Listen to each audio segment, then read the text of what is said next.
Let's create a conditional form. That would be a form where, based on the answer to one question, you can ask different questions and depending on the way that they answer that. So, I highly recommend anytime you're creating a form to start by using this form builder assistant. Just let it know kind of generally, hey, I want to create this form. It's really and truly fantastic. It will do a lot of the mapping for you and just a lot of like behind the scenes work. So, highly recommend starting there.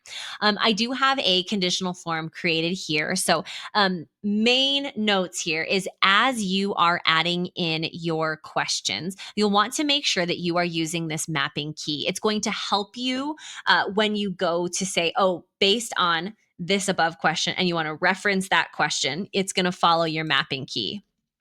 Plus, we're only going to be able to reference questions that are kind of earlier in the form. So, which kind of is, because that's how people are going to answer this. So, these questions, like this question, what do you have against vegetables? I'm only going to be able to reference this, what is the best pizza question above it. I can't reference any of these other questions below.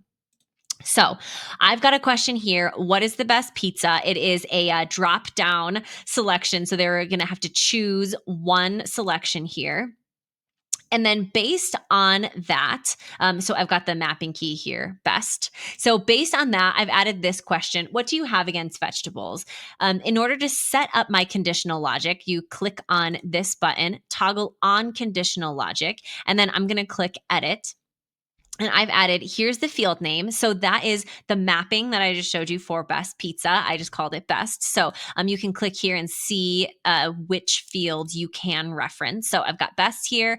If the operation is this cheese, and if the operation best is pepperoni, those are my conditions. And I want it to, this question to show up if either one of those things is true. So I have the condition or. So if someone chooses cheese or someone chooses pepperoni, then they're going to get this question. What do you have against vegetables?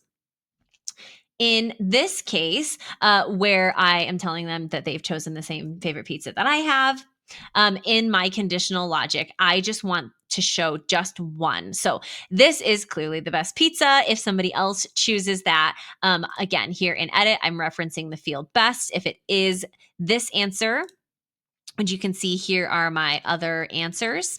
If it is that answer, then this question will show. In this case, I am going to create a conditional logic on a condition. So I've added this question. I've added my conditional logic that if someone says blech pizza to my question, what is the best pizza? I'm going to ask them if they are my grandmother because my granny also doesn't like pizza. So I've got this conditional logic referencing this one, and this is a checkbox. So, if my granny is answering my question, I have this conditional logic set up to ask this question. Well, why do you hate nice things if you don't like pizza? And so I've got my conditional logic turned on for if the answer is no, you're not my granny. Then you are going to get this question, why do you hate nice things? However, if you are my granny, so here is my conditional logic. I've got it turned on. If granny, so that's the field that I'm referencing, that's the field that I've mapped here. You can see these fields I didn't map. Those are my other conditional logic questions. Here is the field that I want to reference. Are you my granny? If the answer is yes, then I'm just going to show her this text. In this case, I've got a checkbox where people can select multiple things. So this drop down, this uses the drop down. This is using a radio button where they can also only choose one. This, however, is a checkbox. And so the conditional logic will show a little bit differently if you have a checkbox where they can choose multiple things. So in this case, I've got selecting items that should never be on a pizza, and I have made a strong opinion on what it should be. So instead of where previously I have used if it is this, I'm going to use contains. So instead of just saying, oh, here is one answer, when you use your checkbox, the operation that you want to use, you're not going to use these is or isn't. You'll want to use contains.